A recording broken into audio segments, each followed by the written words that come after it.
Is dumating na yung order ko from JB Select. So, I learned about this company dahil kay Teacher Weng. So, ayan. First time kong subukan kasi grabe naman yung mga content ni Teacher Weng about JB Select wigs. Ang dami niya wigs.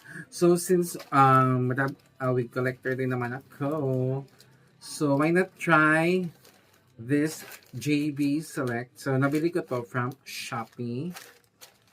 So, this one is medyo mahal yung JB Select compared doon sa ibang seller na binibilhan ko sa Shopee at Shein. So, ayan. Ito na siya, guys. Unbox na natin or unpack. Ang ganda ng packaging niya.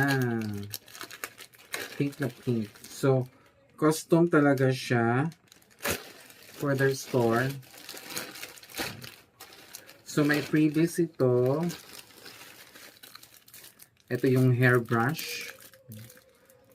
At saka may pangalan na nila, JB Extension. Then, may kasamang headband.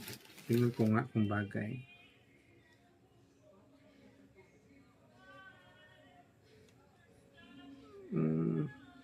Cute.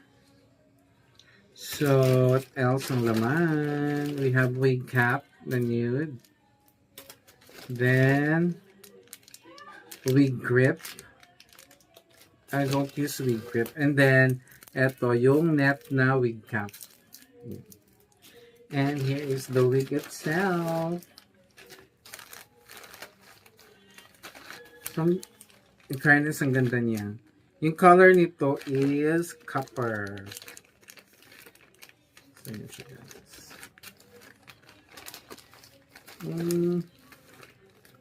Wow.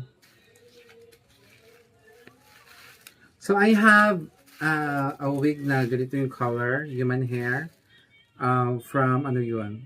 Yung brand? Unice or Eunice. Nabili ko dun sa Shein. Tsaka alam nyo naman, pag human hair wig, ang daling ang daling malaspag or mag-freeze. So, iba pag synthetic, maganda. Ay, tsapla kayo. So, eto siya. Ang ganda niya. So, medyo short lang siya sa akin. So, yan. So, pina-pre-cut ko na yung lace niya, guys. Ayan. Pero, salpak na lang. Diretso na lang salpak. Ayan. So, ito try ko na to.